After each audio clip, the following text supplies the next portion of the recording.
আমার আল্লাহ হযরত উযাইর আলাইহিস সালাম রে ওই সময় একটা নজির দেখাইব। আমার আল্লাহ একটা পরীক্ষা করবে। আমার আল্লাহ ওই উযাইর আলাইহিস সালাম যে সময় বাবা তিনি ঘর থেকে বাহির হয়েছিলেন, বাবা তিনার একটা সওয়ারি ছিল, ওই সওয়ারিটারে নিয়ে বাবা তিনি যেই সময় বাহির হয়েছিলেন ওই সওয়ারিটারে বাবা তিনি গাছের সাথে বাইন্ধা তিনার সাথে কিছু খাবার ছিল, ওই খাবারগুলো বাবা তিনি সেই সময় সাথে নিয়ে গেছিল। সফর করবে, আমার আল্লাহ পাকের দুনিয়াটারে দেখবে। ওই দেখতে দেখতে দেখতে দেখতে বাবা ফিলিস্তিনের মধ্যে চলে গেল। ওই ফিলিস্তিনের মধ্যে যাইয়া ওই ফিলিস্তিনের বাড়ি ঘরগুলো দেখা তিনার কাছে বড় খারাপ লাগলো। এবার বাবারা তিনি একটা কাজ করলো, তিনার যে সওয়ারি ছিল, তিনার যে ঘোড়াটা ছিল, এই ঘোড়াটারে তিনি গাছের লগে বান্ধিয়া রুটিগুলান্ডে গাছের মধ্যে ঝুলাইয়া হযরত উযাইর আলাইহিস সালাম কই আমি একটু রেস্ট করি, আমি একটু এই জায়গার মধ্যে ঘুমাই, তারপরে আমি অন্য দিকে যাওয়ার জন্য চেষ্টা করব। হায় রে যেই সময় উযাইর আলাইহিস সালাম ঘুমায় রইছে, আমার আল্লাহ চিৎকার মেরে কোন আল্লাহ, আর একটা আওয়াজ দেয়া কোন আল্লাহ। নাই আওয়াজে আমি মানি না, এই আওয়াজে আমি কথা বলবো না। আমার ডান দিক থেকে আপনারা আওয়াজ দিয়া কোন আল্লাহু আকবার। মারহাবা। আপনারা একটু স্টপ থাকেন, বাম দিকের বাবার কোন আল্লাহু আকবার। এবার উভয় পক্ষ আমার সাথে একটা তাকবীর দেন। নারায়ে তাকবীর। 50% আওয়াজ হয়েছে বাবা, আর একটু মহাব্বতে আওয়াজ দিতে হবে। আশিক রাসূল যারা যারা আমার নবীকে মহাব্বত করে, যারা আমার রাসূলের জন্য ফিদা, যারা আমার রাসূলুল্লাহর জন্য পাগল, তারা আমার মায়ার নবীর জন্য তাদের জীবনের এই বুকের তাজা রক্ত জমিনের মধ্যে ঢেলে দিয়ে আমার নবীর শান আজমতের উপরে কেউ আঘাত করলে এইগুলাকে তারা প্রতিহত করে চিৎকার মেরে বলেন ঠিক কি না? নারে রিসালাত, মহাব্বতে নারে রিসালাত, নারে রিসালাত। দয়াল নবী যেখানে, নূরের নবী যেখানে, মসজিদ মাদ্রাসা যেখানে, মা বাবার খেদমত যেখানে, ওলি আল্লাহ যেখানে, চিৎকার মেরে কোন আল্লাহু আকবার। মোহাম্মতের আওয়াজ দিয়া কোন ইয়া রাসূলুল্লাহ। আমার আল্লাহ ডাকে দিয়া কই আজরাইল, আজরাইল এখন এই মুহূর্তে তুই যাইয়া এই উযাইর আলাইহিস সালাম ঘুমায়া রইছে তার রূহটারে কবজ কইরা নিয়ে আয়। আমার রাসূলপুরের মা বোনেরা গো, এরে আমার বাবারা, আজকে মাহফিলটা শেষ হওয়ার পরে আপনারা বাড়ির মধ্যে যাবেন, বাড়ির মধ্যে যা ঘুমাইবেন। যদি বাবা ওই যে আমার আল্লাহ আপনি যেই সময় ঘুমাইছেন, ঘুমানোর পরে তো আপনার রূহটা আর দুনিয়ার মধ্যে নাই, আপনার রূহটা উঠে গেছে আসমানের মধ্যে। আমার আল্লাহ যদি চায় তাইলে আপনার রূহ দুনিয়ার মধ্যে আসবে। আমার আল্লাহ যদি না চায় বাবা গো, তাইলে আপনার কাছে রূহ আসবে না। আমার আল্লাহ চাইলে সকাল হবে, আমার আল্লাহ না চাইলে আপনার জন্য পরকাল হইয়া যাবে। আইরে বাবা, কেমন করে আমি আপনাদেরকে আজকে বুঝাইয়া যাই।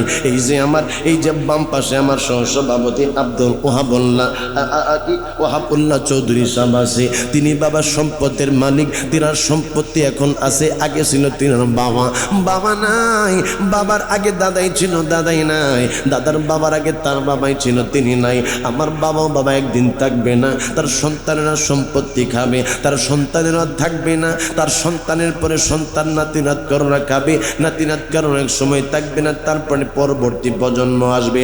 আইরে বন্ধু, তুমি কারে ঠকায়া, তুমি কারে এইভাবে দুকা দিয়া সম্পত্তি গুলা বানায়া যাইতেছ? তুমি যে গুনার কাজ করলে, তুমি যে মানুষকে ঠকাইলা, এই সম্পদ তুমি কবরের মধ্যে নিতে পারবা না। তুমি যে গুনার কাজ করছো বাবা, এই গুনার কাজের ভাগীদার একজন মানুষ হবে না। চিৎকার মেরে বলেন বাবা ঠিক কিনা? ওই উযাইর আমার আল্লাহ আজরাইল পাঠাইয়া দিল। আজরাইল ঘুমায়া রইছে রে, ঘুমায়া রইছে। আমার আল্লাহ সেই সময় আজরাইলের মাধ্যমে উযাইর আলাইহিস সালামের রূহটা কবজ করে নিছে। চিৎকার মেরে কন্যা সুবহানাল্লাহ। এমন মরণ মাওলা তুমি কাউকে দিও না, সকলে এমন মরণ মাওলা তুমি না। যুবক বাবার একটা আমার সাথে আওয়াজ দিতে হবে তো। জীবনে তুমি অনেক সোনা বন্ধুর গান গাইছো, অনেক কনসার্টের মধ্যে গেছো, শিল্পী তোমাকে একটা লাইন বলে দিয়েছে, তুমি পরের লাইন বলে তুমি ডান্স দিয়েছো, তুমি শিল্পীর সাথে গান করেছো, তোমার তো ওই গুনাহের কারণে তোমার তো আমলগুলা বরবাদ হয়ে গেছে, তোমার তো ওই গুনাহের পাল্লা বাড়ি হয়ে গেছে। একটু জবানটা খুলে দিয়ে আকাশ মরণের কথা স্মরণ করে একটু মরণের গান আমার সাথে সকলে বলেন, এমন মরণ মাওলা তুমি কাউকে, সকলে আওয়াজ দিয়ে, এমন মরণ মাওলা তুমি। গুনাহ হতে তোমার কাছে চাইতেছি পানা মাবুদ, গুনাহ হতে তোমার কাছে চাইতেছি পানা। এমন মরণ মাওলা তুমি কাউকে দিও না, এমন মরণ মাওলা তুমি। যে মরণ হওয়ার আগে ছাড়তে হবে ঘর, মরণের শুনলে কথা আপনরা হয়ে পর কথা। বলেন বাবা ঠিক কিনা? আরে কেমনে তোমাদেরকে আমি বলি, এই জায়গার মধ্যে গাড়িটা যে সময় আমি রাখলাম ওই সময় হঠাৎ করে মোবাইলটা খুললাম। কি জন্য জানি মোবাইলটা খুললাম, চোখের সামনে একটা ভিডিও আসলো, একটা রেল স্টেশনের মধ্য দিয়া বাবা একটা ট্রেন যাচ্ছে, একটা মহিলা কি যেন মনের ব্যথা, তার মনের মধ্যে কি জানি কষ্ট মাগো। ওই মহিলাটা ট্রেন আসতেছে দৌড়ায়া যায় ট্রেনের সামনে এইভাবে বুকটারে পাইটা দিছে। আমি মনে মনে মনে মনে চিন্তা করলাম, মহিলাটা না জানি কত কষ্ট লইয়া জীবন যাপন করতেছি। মহিলাটা এই দুনিয়ার মধ্যে শান্তি পাইল না, এবার সুইসাইড করল, সুইসাইড কইরও শান্তি পাইল না। একটা আমল শিখা যায় রে আমার রাসূল পনের বাবারা। আমি জানি না আবার আগামী বছর বা পরের বছর বা কোনো সময় আপনাদের এখানে আসবো কি আসবো না, একটা আমল শিখাইয়া দিয়া যাই। কত মানুষ আমার কয় হুজুর রাত্রিবেলা ঘুমাইতে পারি না, কত মানুষ আমারে বলে হুজুর আমার রাত্রিবেলা ঘুম হয় না, কত মানুষ আমারে বলে হুজুর বুকের মধ্যে পাগল লাগে। অনেক মানুষ আমারে কয় হুজুর আমার কাছে সারাক্ষণ খালি মাথার মধ্যে চিন্তা করে। অনেক মানুষ কয় হুজুর আমি আমার ছেলে মেয়েগুলা লইয়া শান্তি নাই। কত মানুষ আমারে বলে হুজুর আমি আমার পরিবার লইয়া শান্তি নাই। অনেক মানুষ আমারে বলে হুজুর আমার রোগ বিমার অনেক। অনেক মানুষ বলে আমি অনেক গুনাহগার। এই একটা আমল যদি আপনি পালন করতে পারেন বাবারা, তাইলে আমার আল্লাহ আপনার চিন্তা দূর করে দিবে, আপনার চোখের মধ্যে তন্দ্রা দিয়ে দিবে, আপনার পরিবারের সমস্ত মুশকিলাতগুলো আসান করে দিবে, আপনার তামাম জীবনের গুনাহগুলো ক্ষমা করে দিবে। এইটাই আর কিছু না রে, এইটা হইল আমার মায়ার নবী রাহমাতুল লিল আলামিনের উপরে দুরূদ শরীফ। চিৎকার মেরে কন্যা আল্লাহু আকবার। যে মরণ হওয়ার আগে ছাড়তে হবে ঘর, মরণের শুনলে কথা আপনরা হয়ে পর কথা। বলেন বাবা ঠিক কিনা? আপনি মইরা যাইবেন বাবা এখন এই মুহূর্তে গাড়িতে কইরা আপনি যাবেন সিলেটে। আপনি যদি জানেন বাবা আপনি এই গাড়ির মধ্যে কইরা গেলে আপনি মারা যাবেন, আপনি যাইবেন না, আপনি মারা যাবেন। আপনার বিবিরে যদি আপনি বলেন বিবি আমি মারা যাব তুমি আমার সাথে চলো, আপনার বিবি বলবে মরা লাগলে তুমি মরো আমি তোমার সাথে যাব না। আপনার ছেলেরে যদি বলেন ছেলেরে বাবা আমি মারা যাব আয় রে তুইও আমার সাথে মরবি, আপনার ছেলে বলবে বাবা তোমার যদি মরার শখ থাকে তুমি মরো আমি মরবো না। এই জন্য হিসাব কইরা দেখলাম বাবা আমার আপনার কবরের মধ্যে যাওয়ার যাত্রী একজনও নাই। এই যে আমার আমার ডান পাশে সভাপতি সাহেব বসা, বাম পাশে আমার বাবাজি বসা। দাড়িগুলা তো সাদা হয়ে গেছে, এই দাড়িগুলা সিগন্যাল দেয় কবরের মধ্যে যাওয়া লাগবে। বাবারে বাবারে, এই জন্যই আমার সাথে একটু জবানটা কইলা দিয়া সকলে আমার সাথে বলেন যে মরণ হওয়ার আগে ছাড়তে হবে ঘর, মরণের শুনলে কথা আপনরা হই পর। যে মরণ হওয়ার আগে চিকিৎসা বলা হয়, রেখে আমি জেলখানাতে সব যাবে পালায়। মাবুদ শেষে দেখাটা মা বাবা সন্তানেও দেখে না, বলেন শেষে দেখাটা মা বাবা সন্তানেও দেখে না। এমন মরণ মাওলা তুমি। আপনাদের অসুবিধা হচ্ছে নাকি বাবা? আমি কি শেষ করে দিব বাবা? শেষ করে দিব? আপনারা আলোচনা শুনতে চাননি বাবা? যদি শুনতে চান তাহলে আমার সাথে একটু কথা বলতে হবে।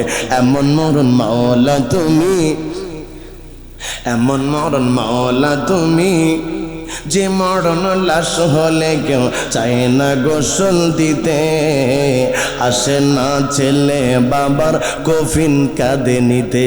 বাবা গো বাবা, মানুষের ক্যান্সার হয়নি, আরেকজন মানুষ তার পাশে আসে না। কেন আসে না? কয় তোর লগে গেলে আমারও ক্যান্সার হতে পারে। এই যে 2-3 বছর আগে গেল করোনা, বিবি পাশে ঘুমায় না, জামাইয়ের করোনা, বিবির করোনা জামাই ঘুমায় না, জামাইয়ের করোনা বিবি ঘুমায় না, ছেলের করোনা বাবাই যায় না, বাবারে বাবার করোনা মার করোনা ছেলে যায় না। আমার এলাকায় একজন মানুষ বাবা ক্যান্সারে মারা গেছে। ওই লোকটার গোসল দেওয়ার সময় এলাকার মানুষগুলো আমার কই হুজুর যদি লোকটারে গোসল না দিই তাইলে কোনো সমস্যা হবে নি। আমি কই বাবা কেন তার গোসল দিবা না? কয় হুজুর গো, যদি তার গোসল দেই, গোসল দিতে গেলে আমার যদি ক্যান্সার হয়ে যায় তাইলে আমি কেমন কই না বাঁচবো? আমি বললাম বাবা রে, মানুষ মইরা গেলে তার কাছে আর ক্যান্সার যায় থাকে না। তাই হুজুর তাইলে উপর দিক দিয়ে একটু পানি দেয় না দিই, তারা ধরতে আমার কেন জানি ভয় লাগে। ও বাবা গো, আমরা তো জানি না আমাদের কেমনে মরণ হবে। এর পর্দা নিশির মা বোনের আরে, আমি তো জানি না তোমার কেমন কইরা মরণ হবে। এর যুবক বাবার আরে, তোমরা এখনো বুঝি ঘুমের মধ্যে আছো, এখনো পর্যন্ত তুমি মরণের ভয় এখনো তোমার ভিতরে ঢুকো নাই। তুমি মোটর সাইকেল দিয়া তুমি যে চলতেছো, কোন সময় তোমার মোটর সাইকেলের মোটটা গইরা যায়, কোন সময় যে তুমি ট্রাকের নিচে চইলা যাও, এইটা তো বাবা তুমি জানো না। এই জন্য বাবা আল্লাহর কাছে বলবা, আল্লাহ তুমি আমাদেরকে এমন মরণ দিও না গো আল্লাহ, যেই মরণ লাশ হইলে মানুষ গোসল দিতে চায়। আরে বাবা, একটা ছেলের মারা গেছে অ্যাক্সিডেন্ট করে মারা যাওয়ার পরে মগজগুলা পর্যন্ত বাহির হয়ে গেছে, চেহারাটা বিকৃত হয়ে গেছে।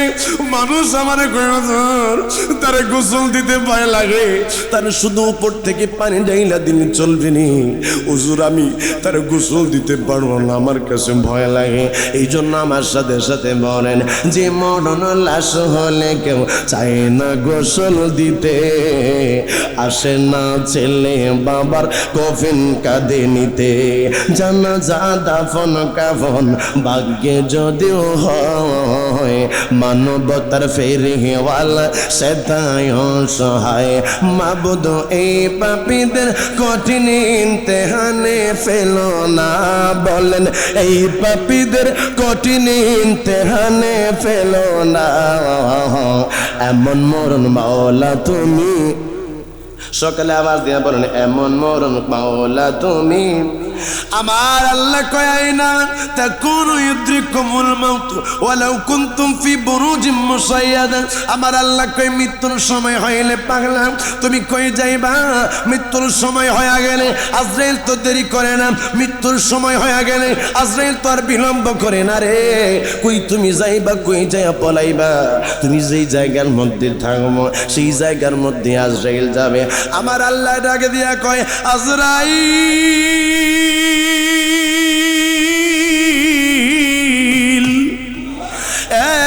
আজরাইল যা, ও উজাইরের এই মুহূর্তে রূহটা কবজ কইরা নিয়ে আয়, উজাইরের রূহটা কবজ কইরা বাবা নিয়ে যাওয়ার পরে বাবা আপনি আর আমি মারা গেলে একদিন, 2 দিন, 3 দিন, 4 দিন, সর্বোচ্চ 5 দিন পরে এই দেহের মধ্যে পচন ধরা শুরু হইয়া যায়। কিন্তু আমার আল্লাহ উজাইরি সেই জায়গার মধ্যে ঘুম পাড়ে বাবা, রূহ নাই, দেহটা পড়ে রইছে। 1 দিন, 2 দিন না, 6 মাস না, 1 বছর না, পার হইয়া গেল 5 বছর, 10 বছর, 15 বছর, 20 বছর, যাইতে যাইতে 50 বছর, যাইতে যাইতে 100 বছর পার হইয়া গেল। আমার আল্লাহ উজাইরের দেহটা যেই রকমের এই জায়গার মধ্যে রাইখা দিছে বাবা, একটা মশা, একটা মাছি 100 বছর পর্যন্ত দেহের মধ্যে বসে না। আওয়াজ দিয়ে এখন আল্লাহু আকবার।